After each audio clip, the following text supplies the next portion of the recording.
Hello, everybody. Welcome back. It is 2 p.m. Eastern on a Friday when we are recording this, which means it's time for another kick-ass career conversation. I am Kim. I'm Louise. And we're joined today by Jen Myers of the 90-Day Divas. Jen, we're so glad you are here at this ungodly hour of 6 a.m. where you are. It's a little later where we are. So there you go. Hey, I was loving the intro music though. That was kind of pumping me up at 6 a.m. in New Zealand, and I need a little bit of energy.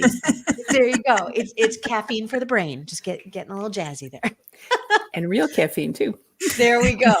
We're going to let the world know about you and the 90-Day Divas in just a little bit, but we want to start today like we start every day. What are we celebrating? Louise? I feel like I have a lot to celebrate this week. So I'm going to just pick a nugget and talk about one because, there's a ton. Just pop on in, Carol. Hi, sorry about that. I was trying to get on. No, we're so glad that you're here. We are starting off with celebrations, how we start every week, and then we'll introduce the two of you in just a second. Yeah, I'm really celebrating. I'm really celebrating myself this week, and doing something I've talked before on the podcast about it and how super scary that is for me to be not just in front of people, but to be able to think off the top of your head without thinking. And it is super scary. And I laughed so hard last night. It was so much fun that just bringing more joy into my life and being challenged at the same time. I'm pretty proud of myself I keep showing up and I keep doing the stuff, breaking out in a little sweat sometimes, but having a lot of fun doing it. So that's me. Jen, what are you celebrating this week? Oh my goodness, what am I celebrating this week? I kind of feel like you. There's always lots of stuff to be thankful for. I would say I am celebrating my husband and I making progress on painting the outside of our house. So we are like hardcore DIYers. And we've got this 1969 mid-century modern place down here that we have just been redoing over the last 4 years. And yeah, we've made it to the outside and it's starting to look good. Yay! Congratulations. I love Louise, that. You know how hard that is.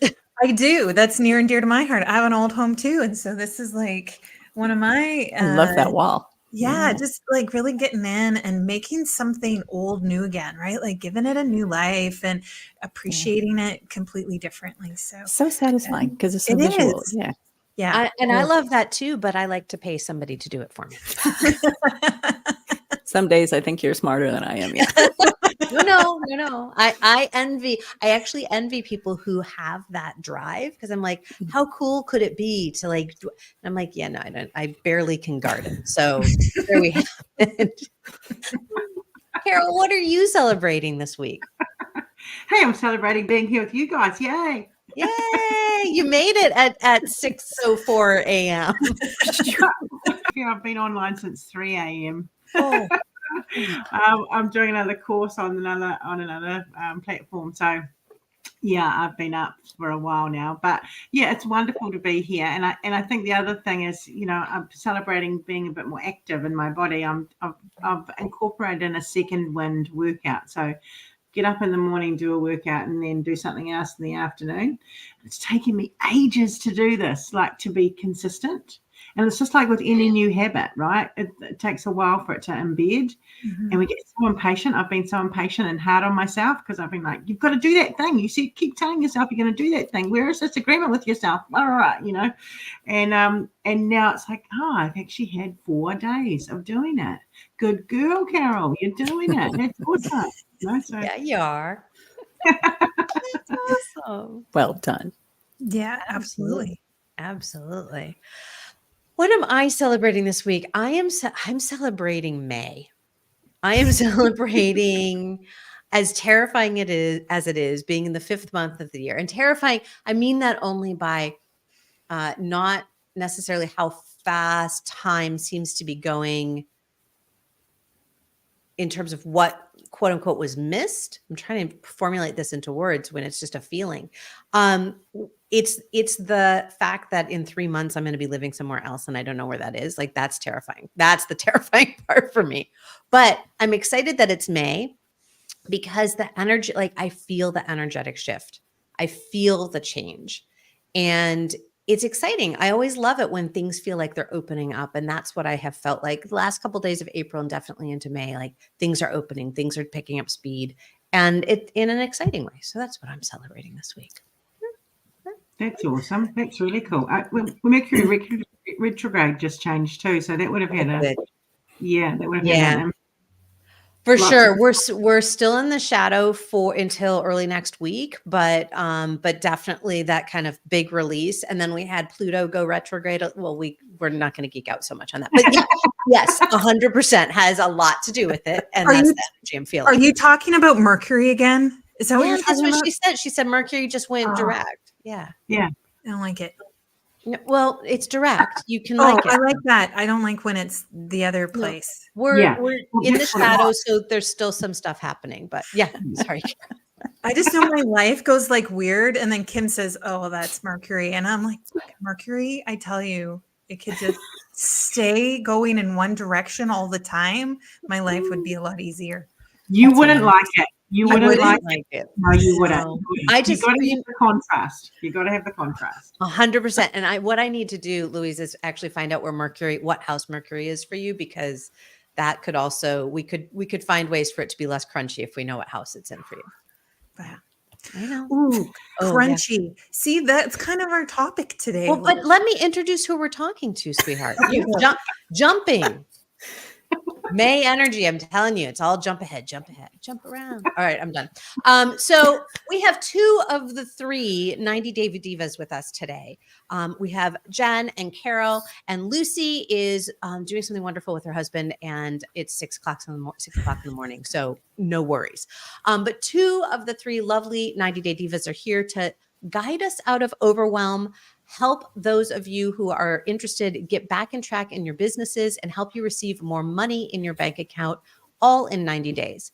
So if you couldn't tell from their accents, they are based in New Zealand, and they're a group of 3 successful businesswomen with unique talents and skill sets, i.e. superpowers, who serve clients all over the globe in the areas of personal growth, business, and leadership, as well as marketing and technological know-how. They joined forces to help people realize their power that they have to bring to their businesses and bring them back to life. We are so glad that you are joining us here today. That was tingly. Right? It's exciting.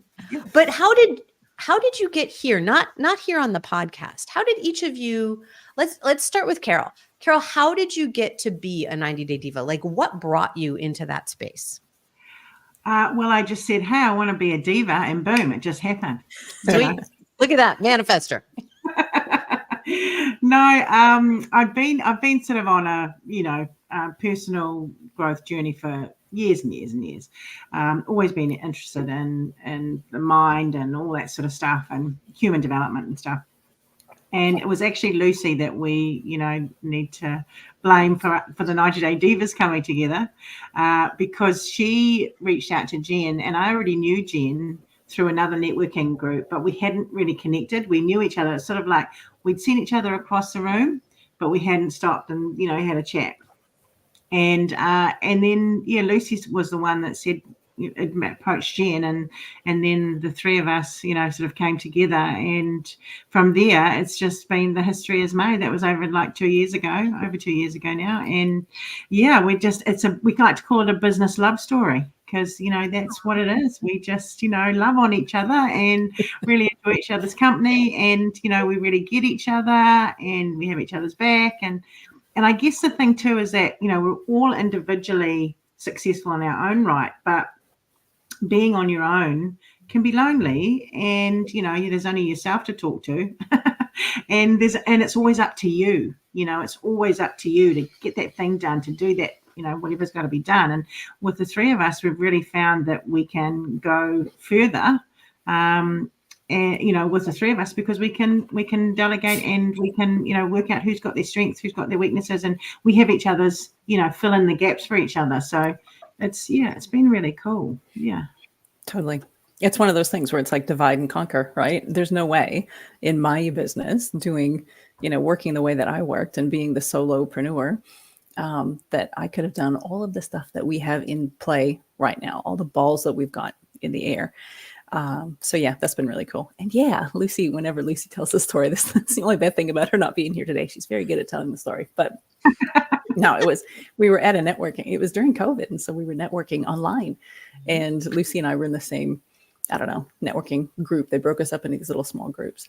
And we like to say our eyes met across the ether. And we're like, oh, I like her energy. I need to get to know her better. So yeah, it was funny. We had a chat afterward, and there's just, the three, I've examined the three of us with our relationship and wrote an article about it, but it's all about same values, same mission, really respecting each other. And I think there's no egos in our threesome, which I was a little bit worried about because I've got a strong personality. I think all three of us have strong personalities and opinions. And, I was a little bit worried in the beginning how that was going to work. How are we really going to fit in and work in with each other? And it really has not been an issue ever. Has it, Carol? Yeah. No, never. We've never had anything where, we've certainly disagreed on things, but it's respectful. It's never trying to pull another person apart or down or anything like that. I think that's it. True too, Jen. I think we're all quite self-aware, I suppose, and I think that's a big key to it. And like you said, the values. If you're looking to collaborate with someone else, it's all about values. And you guys would have found the same thing, right, with you two. You agree on, those basic things that mean the most to you. Yep. Yeah, it is better together. And it does get very, very lonely. And that's not just in business, right? Like when I talk to my clients too around leadership and career, like it feels very lonely. And sometimes, when you do venture to talk to somebody, about what it is you're doing or where you're struggling, they're full of opinions and full of shoulds, right? And then that even feels lonelier. And so when you can connect in a mastermind or a group of folks that do share those same values, there's just this synergy, this thing that is kind of created, and knowing that you're not alone allows you to kind of take that next scary step forward, because it's not so scary. Somebody else has just done it, or they're right there beside you. 100%. Yeah. So when we think about kind of, Louise and I just had an opportunity, as you know, to be in person together. We actually were sitting in the same space together, which was really phenomenal because we don't get to do that halfway a country apart all the time. Being in those spaces, it's like all of the overwhelm, all of the things that had been built up and coming up and I know the three of you aren't physically close either, if I remember correctly, but all of that stuff that can kind of build up can start to feel a little overwhelming. And we're talking about this thing of stepping out of overwhelm, but I'd love to start the conversation from this place of collaboration. Because when we think of stepping out of overwhelm, I immediately go to, well, who can help me see my way through, right? And Louise is definitely one of those people for me. And so I'm wondering if that's something that you've also noticed as you've been building 90 Day Divas, but even in what you do for yourselves, like, is that collaboration, is that coming together something that has helped you step out of overwhelm, or does it create more overwhelm? I definitely don't think it creates more overwhelm. I think it's, occasionally when, because we're all ideas people, so we'll all bring new ideas to the table. And just like you guys, we get together once or twice a year physically to do some planning and to create strategy and to air the ideas and to brainstorm. And sometimes when those come up, we'll have so many things that we want to do that we can fall into a little bit of overwhelm. Like, oh my gosh, how are we going to do that? And then Carol always backs it up and says, whoa, it's not necessarily the how, it's the who. So how are we going to divide up, who's going to do what piece of this so we can actually bring it forward? Would you agree with that? Yeah, totally. 100%. And is this going to serve the audience? Is it going to have the impact we want it to have. But I think it's some of those questions, isn't it, to ask yourself, what impact will it have for me? Like, is it going to work for me? Is it going to work? And that should be first. Is it going to work for me? And then, is it going to work for the audience or the people I'm serving? And then finally, what space have we got? And if the answers are no across that, then it's a no.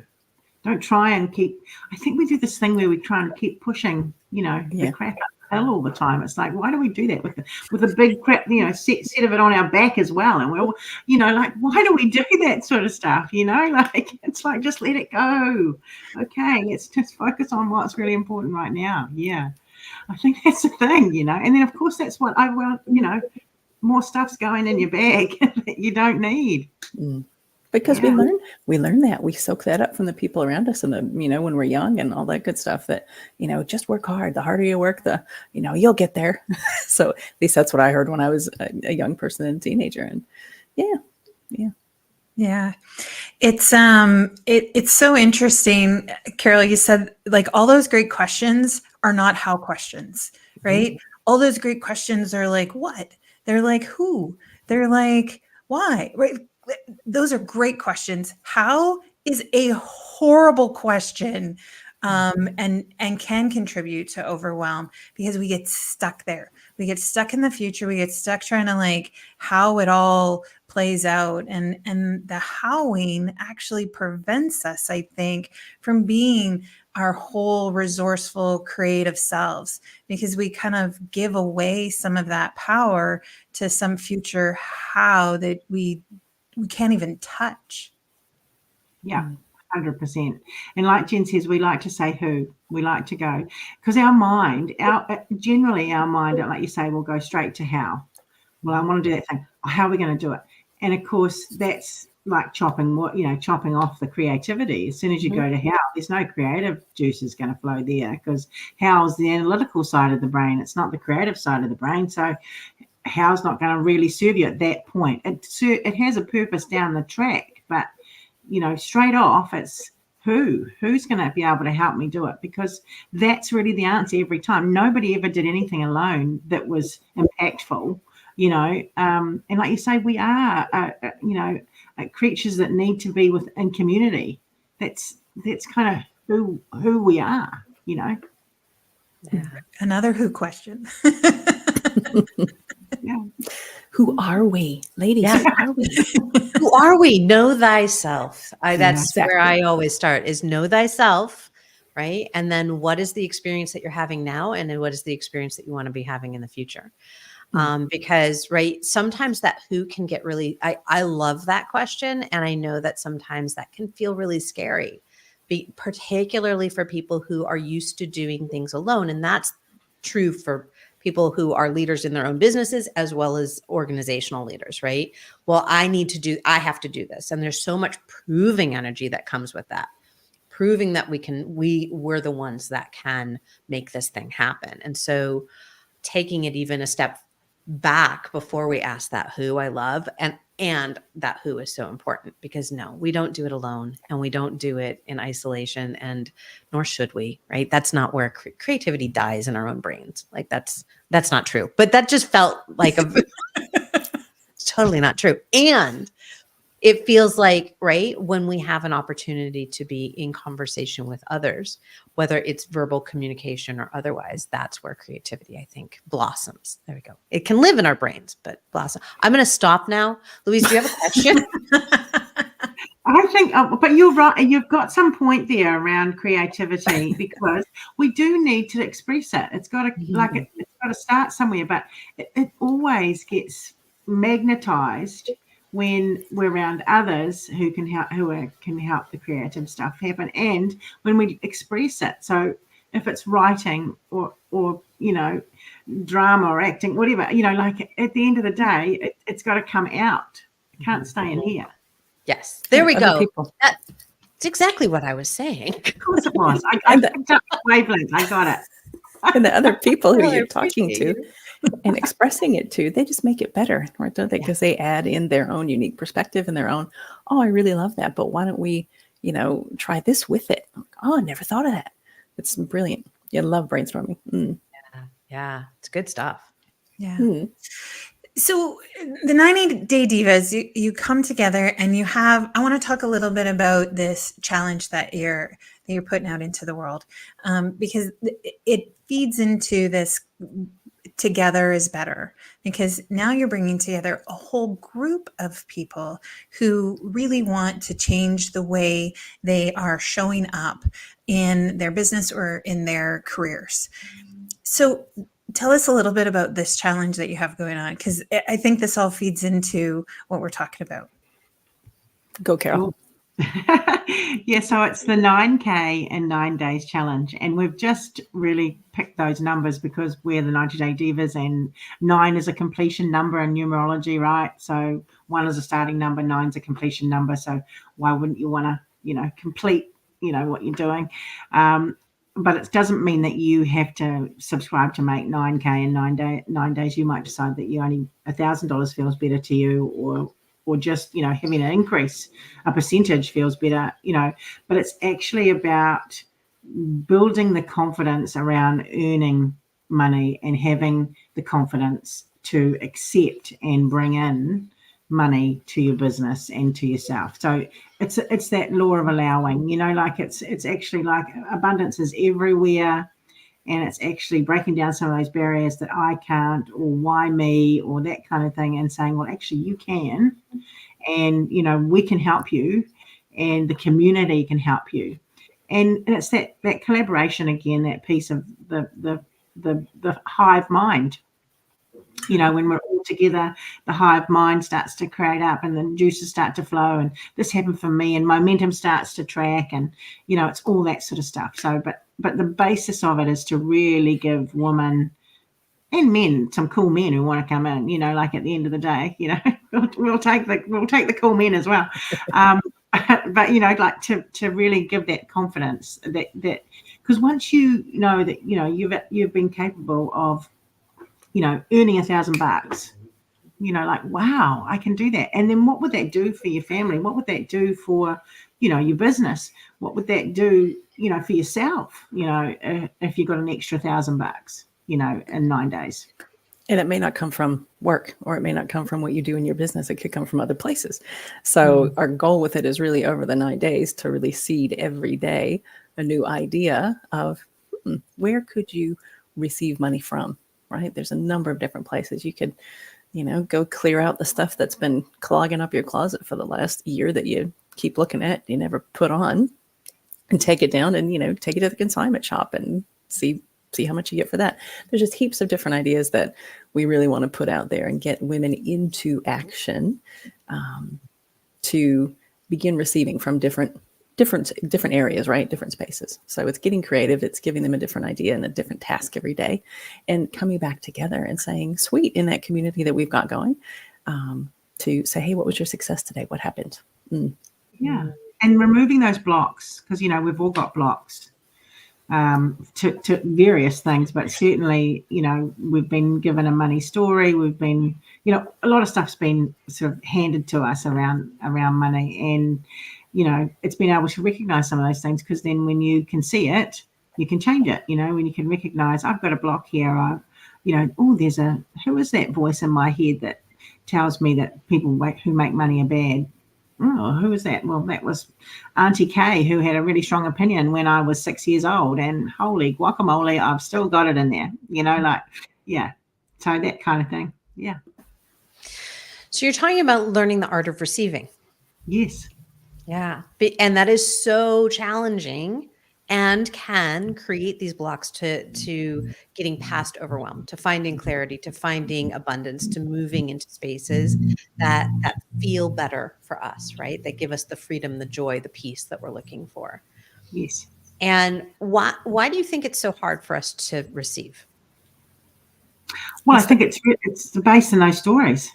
It's really the basis of, we're all born naked and the same, right? And then the world gets a hold of us, all the things that start to come on board that we take on, it changes us, and it makes us, we think it makes us who we are, but really who we are is so innate. We're we were born worthy. We were born, you know, to have whatever we want to have. And once we start to live and breathe and let go of some of those stories and live into that, it's amazing how, you know, nature's intelligence comes along and supports us in those next steps and those next steps. It's the worthiness piece, the worthiness question, you know, clarifying for our own selves. Do I deserve that? Do I think I deserve that? Of course I deserve that. Why wouldn't I deserve that?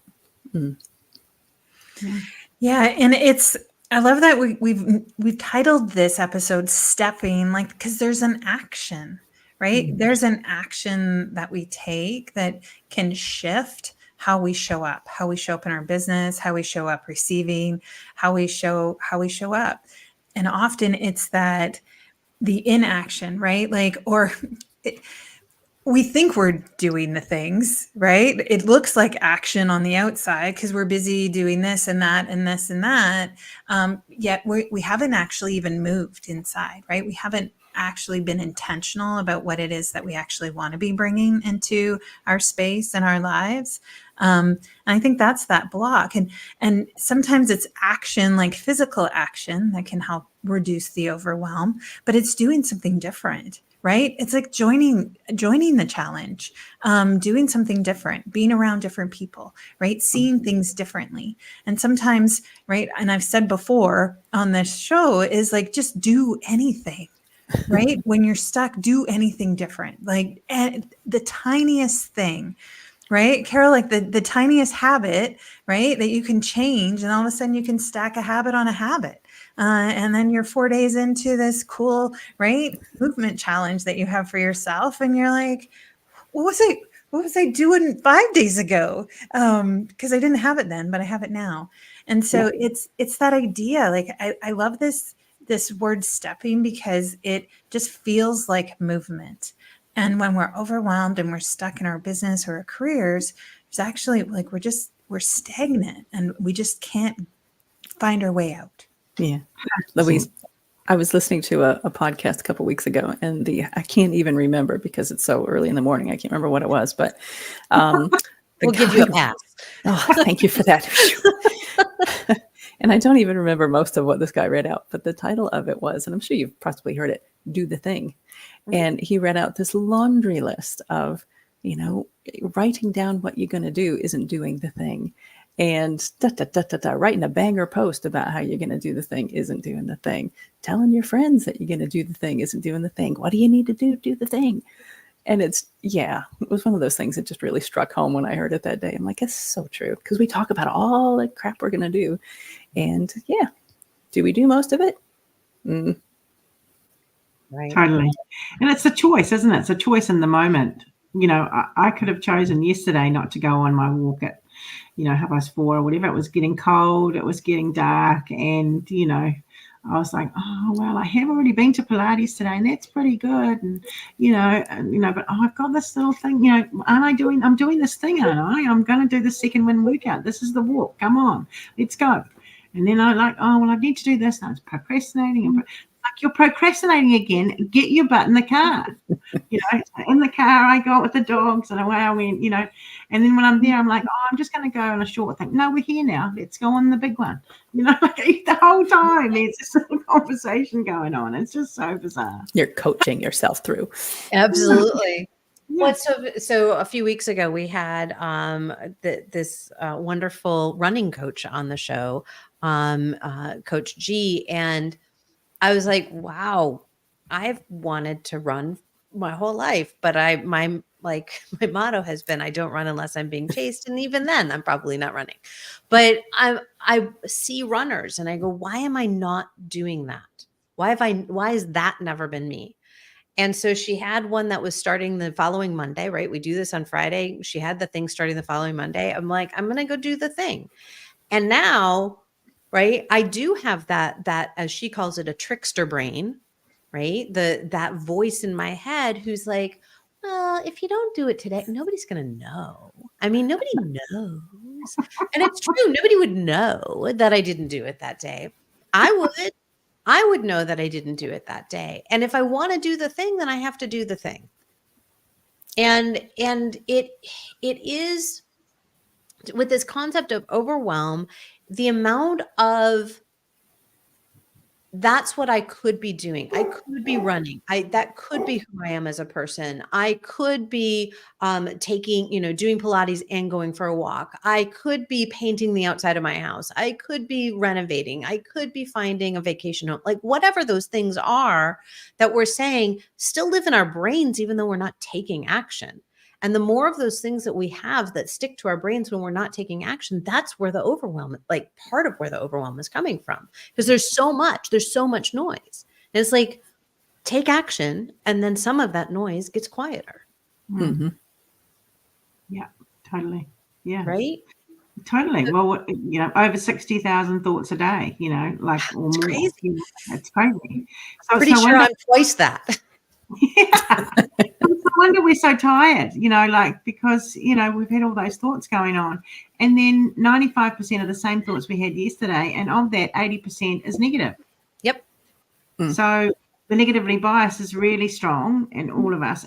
And so when we know that, then it's like, well, that's the old me, that's the me of yesterday. The new me goes for the walk.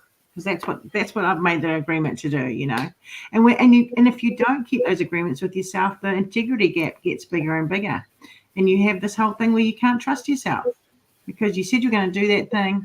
Because you know what it's like if you have a relationship with someone and they say they're going to do something and they don't, you lose a bit of trust. Well, that's the same that's going on inside of you when you're keeping those agreements. And if your thoughts, your words, and your actions aren't in alignment, you're leaking energy. Nobody wants to leak energy. It's gross. Yeah. Terribly messy. Terribly messy. Well, that's even in like the word overwhelm, right? Is overflowing, right? Like it absolutely is. Over. Like looking at the word, I'm like, I don't see overflow, but I get what you're saying. Yeah. Over, right? Like, and that's what we do, right? We play over and over those negative stories, and it just keeps filling up that bucket where we can't access it. We can't access ourselves. Yeah. I heard this really cool analogy earlier this week kind of about this. And it's like when we're feeling stuck and stagnant, it's like a stagnant pool of water, right? Like if we're not moving, that water stays there and then it starts to stink after a while, right? And it grows stuff we don't want it to grow. And now we don't even want to get close to it because like, who knows, right? What's dead and dying in there. And we don't add more water to a stagnant pool to get it to be clear. What we do is we want to run water through it, right? We want to create this flow of water so that we have this crisp energy going through again that we can now fully access. And now it grows things, it smells nice, the birds come back, right? It's all of these things, but we often see this thing that's not working and we're like, I'm just going to try more. I'm going to put more energy in that thing that's not working. And when we can step back for a minute and say, okay, well, how do I actually get flow through there? How do I become more flexible or adaptable? How do I look at something more creatively so that we can actually bust open that stagnant pool and get more fresh water in so that we can fully access what we have? So what are some of the steps that when people show up in your worlds in overwhelm, what are some of the steps? What are some of the tips that you have for them? And Louise, we can share ours as well, that to kind of help them start to shake that loose. Yeah, it's really kind of, I was going to say too, Louise, a second ago, you're talking about the, putting more water into the pool, the stagnant pool. Most of the time, many times we just avoid the stagnant pool. So it's like, ooh, that's stinky. I don't want to get anywhere near that. I'm going to walk around that. So I'm not going to think about, the issue that I need to really face. I'm not going to talk about that in the conversation with my loved one or whatever that might be. And yeah, it just gets worse and worse. We're really good at avoiding. So yeah, getting out of overwhelm, getting unstuck. I think for me, I've got a brain that kind of works quite logically. So it's, if someone is feeling overwhelmed, usually it's because they're looking at a giant project or a giant change or something that needs to happen and they don't know where to start. So for me, it's natural for me to think, okay, how do we break that down? What is the first step of where it is you want to start going? right? If they know where they want to go, which is the whole other side of the piece, which Carol's really great at helping people sort out. What do you want? Once they understand what they want, then it's, how do we break that down into steps where you can get some small wins along the way and continually make little baby steps of progress and feel good about it and actually move forward. Yeah, I totally agree, Jen. It's the little pieces. It's the little steps, because we think we want to get over there, and that's where the overwhelm's coming, because we want that thing that's way over there, and it's about bringing it closer. What is something to bring that thing closer to me? Because what you're seeking is seeking you, and I love that little saying. It's like, well, yeah. So how can anything seek me if I don't know what I want?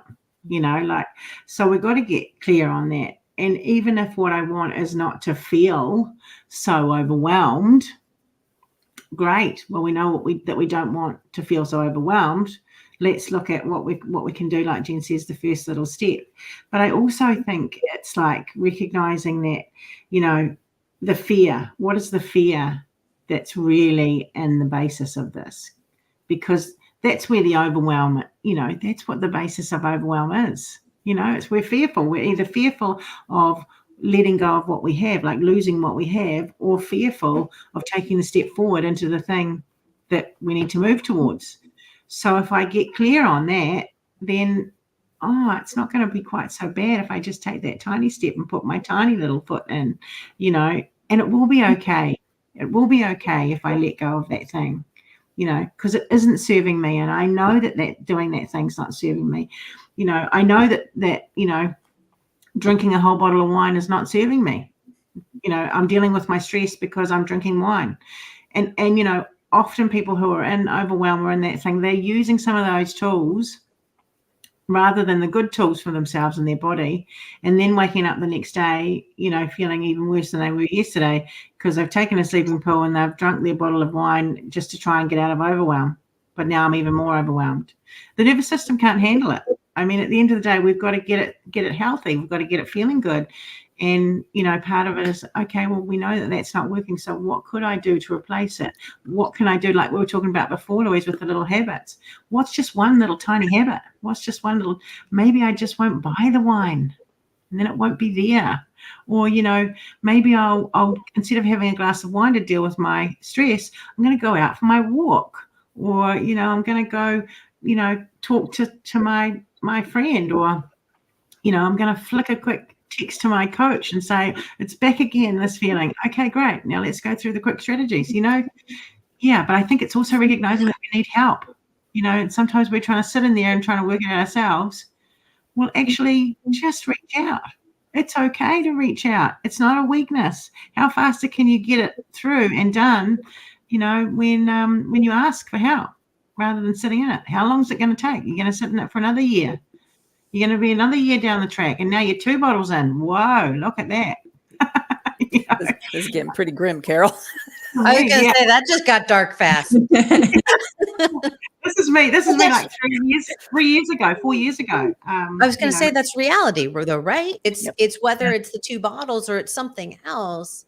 It's time does, I started by saying what I was celebrating was being in May. And then I was like, ooh, which is a little freaky too at the same time, because time does pass. Like, it's just going to keep doing its thing. What are we choosing to do within it? Yeah. Sorry, I didn't mean to interrupt. I was like, that got dark. I see it with clients as well. And I see it even with friends. I've never been a sleeping pill person, but, I've seen them be on these things, and it's a slippery slope.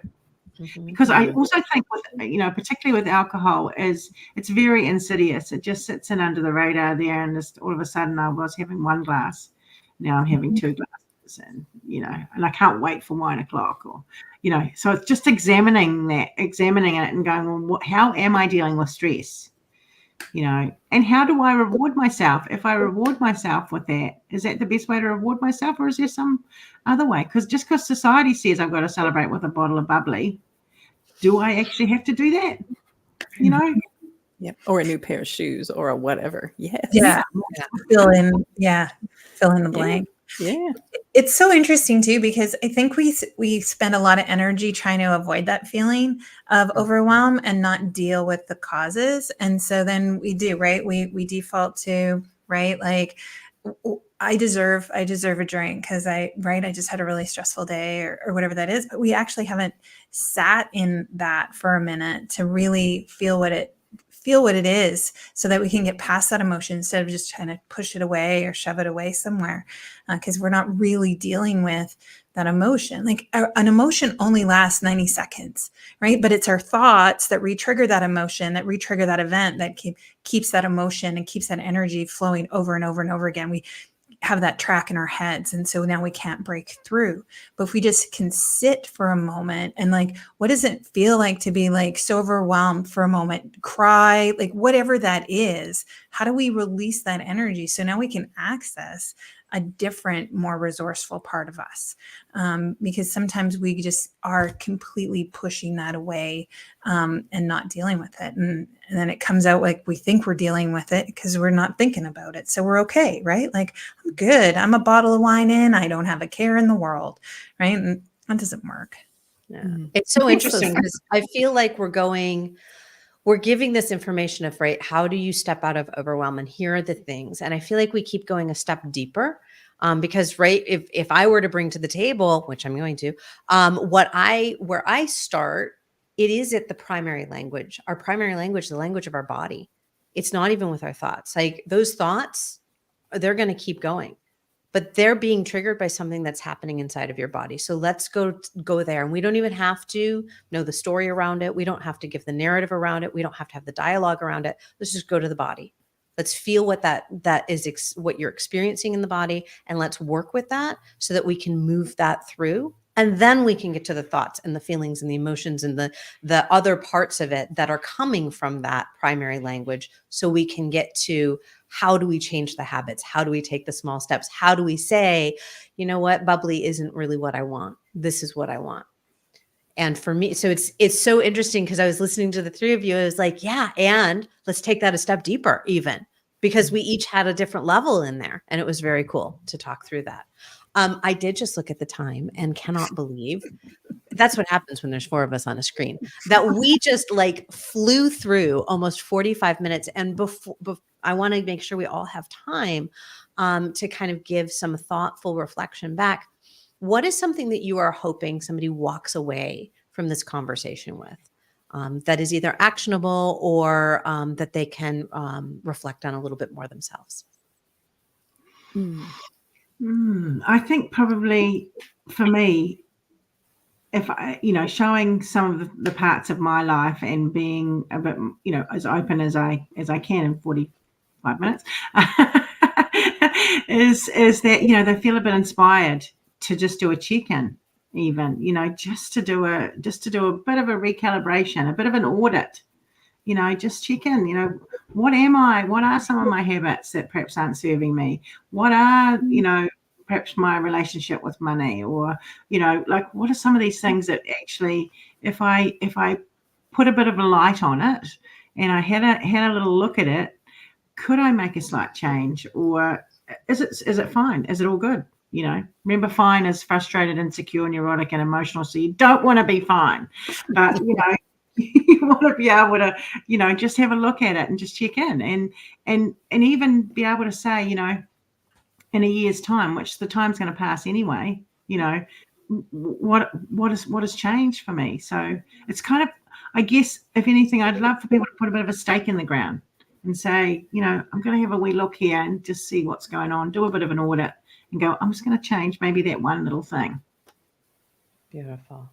Jen, how about you? I think for me, it would probably be to encourage whoever's listening or whoever might see this later to reach out and to speak to the people that you trust and get in community somehow. We started this conversation with collaboration and community and how important that is. Don't sit on your own with those uncomfortable feelings or trying to deal with the overwhelm, because as we just talked through, it doesn't work very well. If you can, get with somebody that you trust and really pick apart a little bit how you're feeling and how you want to feel, what's working, as Carol said, what's working, what's not working, then it makes it so much easier to move forward, knowing that you've got support. Because I think the scary part about moving forward and doing something different is, what if I fall over? What if, what if? But if you've got somebody there who knows what you're trying to do, then they can support you. And when you fall over, you can ring them up and go, today sucked. Can we just talk about it? I felt and that you one. will fall over. Definitely will fall over. I mean, personal growth doesn't go like this. It goes like this. Next week I might not do 5 days of my, second wind workout, but I'll celebrate the days that I have and I'll get back on, because it's the returning straight too, isn't it? Like fall forward, fail forward, right? So it's like, okay, I'm failing. Oh, I've done that thing and it's not right, or I've eaten that stuff that I shouldn't have eaten. I'm back on it, tomorrow, Yeah, it is celebrating. That's why, we start every episode here around celebrations, is because we can get so stuck in overwhelm or what's going on, is that we skip over the highlights of our week, of our day, of our hour, and we're just moving on to the next thing. And so taking that time, I love what you said, Carol, like, let's just put a stake in the ground, right? And let's just say, like, here I am, and what has gone really well. And it's not a big thing. It's not like we're trying to change the world. We're just trying to find the little sparkle, right? That little crack of light to say, you know what, I tried something and it failed. Like, let's just celebrate that you tried. Let's celebrate that you did something different, so that we can, like, just expand that sparkle into a great big spotlight. Disco light is actually what came to mind when I was I was like, we're not talking fires, right? So, no, good. So, yeah, and I think the thread that I want to pull forward started right at the very beginning with the story of the 90-Day Divas, which is seeing each other from across the room and having that intuitive pull to each other. And so that thread that I want to pull through, that we talked about in all these different ways, is listening to our intuition. Like, we intuitively know. We intuitively know when things are out of alignment, therefore things are starting to feel overwhelmed. We intuitively know that we could reach out to somebody. We feel pulled to reach out to somebody and we don't do it. We intuitively feel like, I could put my stake in the ground here, but we question it. Listen to your intuition. It can create amazing things, like the amazing 90-Day Divas who are here with us today. So, yeah. Mic drop. Well, boom. Louise. Oh, wait, before Louise, not Louise. You guys are so funny. So I did share in the chat the information about 9K in 9 days. Where else can people find you if they want to get in touch with you, whether it's that or for other reasons? The best place to find us is just on our website, because it's we've got a podcast out there. We've got lots of freebies out there that people can take advantage of. That's where they can register for the challenge. And it is just 90daydivas.com, 90daydivas.com. Beautiful. Louise, do we have anything coming up next? Oh, look at that. Oh, look at that. Thank goodness for the banner that runs across the ticker here. Of course we have. Every Friday we are here live, and next week we're unleashing creativity with Paul. Oh, that's going to be fun. Yeah. Absolutely. And if you can't make the live, you can always catch us on YouTube podcasts. We're out there in the world, and wherever you stream your podcast from, we're there too. So catch us on the replay for sure. You can also check us out on yourkickasscareer.com. So that's where you'll find all things going on there. So stay tuned and check it out often, because you never know what kind of changes are coming down the pipe. I just dropped nudge, wink, wink. I just dropped something there. So stay tuned, because you just never know. Please reach out and find Kim or I on LinkedIn. We're the Kim, Romain, and Louise Neal. So you can't miss us. We're there. So please connect and let us know your thoughts, your comments, your outbursts, whatever you got going on. We'll be happy to help you out. Is that it? Did I do it all? Yeah. We just want to thank our guests now. Oh, yeah. Thank you. You guys are a riot. I love it. Thank you for having us. It was so fun. It's so fun. Thank you for getting up early. I mean, Carol, I know you are already awake, but thank you for taking time out of your very early morning to come spend some time with us. Oh, you're so welcome. Yeah, so welcome. Yes, I think I can speak for Kim. We are so happy you're in our bubble. It's been just a delight getting to know everyone on the Divas, and it's not the end. I'm More sure. to come. More to come. Absolutely. Yeah. So thanks everyone for tuning in today. We'll see you soon. Okay, take care. Bye for now.